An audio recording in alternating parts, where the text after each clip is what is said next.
Exercice 4. Quel algorithme est nécessaire pour l'exercice 4? La somme. Parce qu'on nous demande de calculer une somme. Voilà. Donc, on va faire une méthode. Du coup, écrire une méthode renvoyant un entier. Donc, public int qui fait quoi? Somme de lignes, qui somme une ligne dont le numéro est passé en paramètre.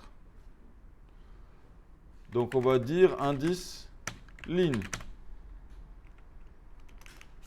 Il faut savoir si ça commence à 0 ou à 1. Voilà.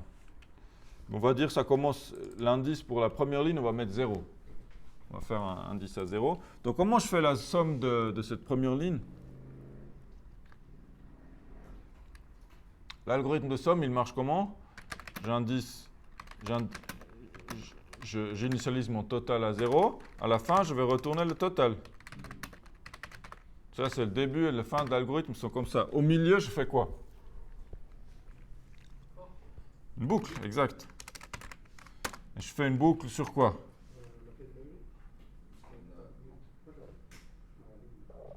La taille de gris.let. Ok, la taille de la ligne en question.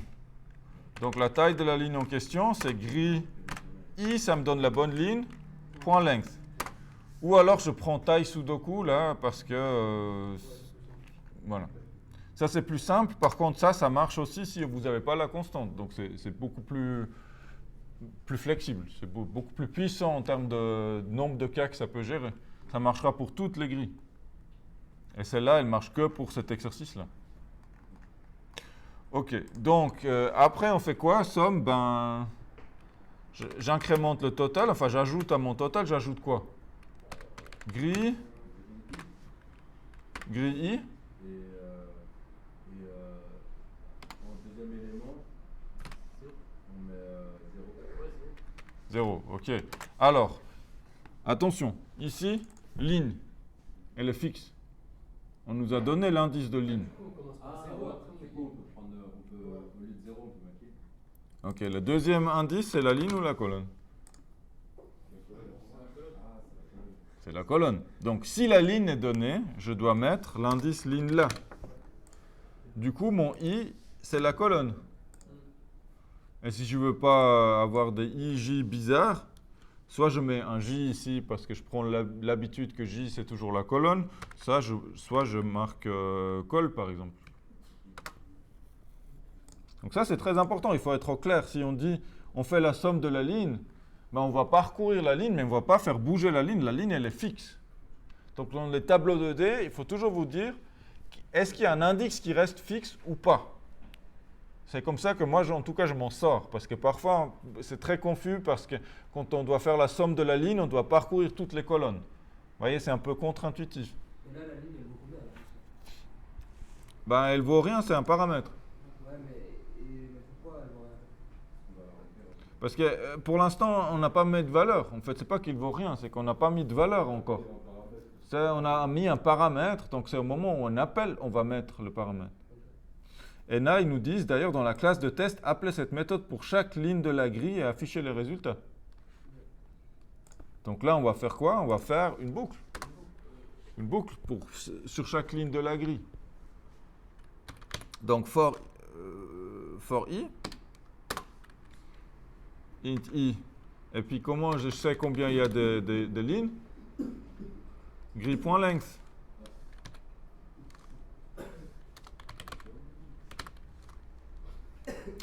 Ou c'est pas ça? C'est grille.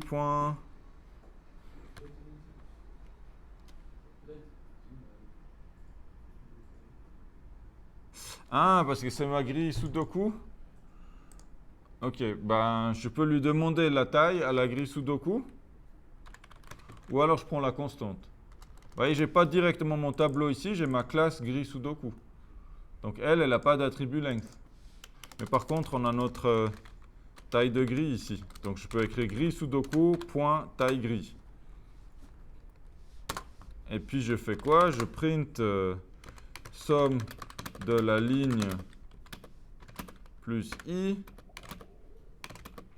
2 points, Et là, j'appelle grille somme ligne de I.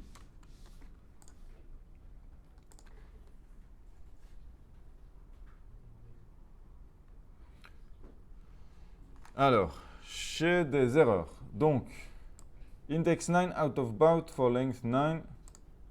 Qu'est-ce que j'ai fait?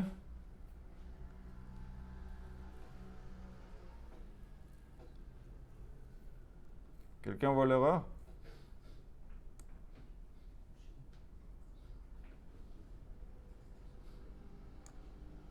C'est ici, index 9, je mets colon. Ah, bah oui. Nous, on veut savoir la longueur de quoi? De la colle? De la ligne. Il faut mettre la ligne ici. On veut connaître la longueur de notre ligne.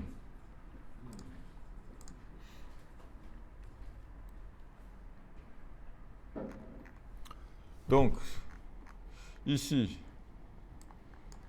somme de la ligne 0, 15. Ça a l'air juste. Là, c'est 21, c'est juste. 23, c'est bon. Et la dernière 15, 9, 24, c'est bon. Celle-là, elle peut être intéressante.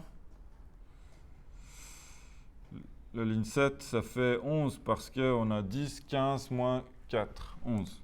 Donc ça marche. Voilà pour cet algorithme de somme par ligne. Donc après, il y a la même question, mais faire par colonne.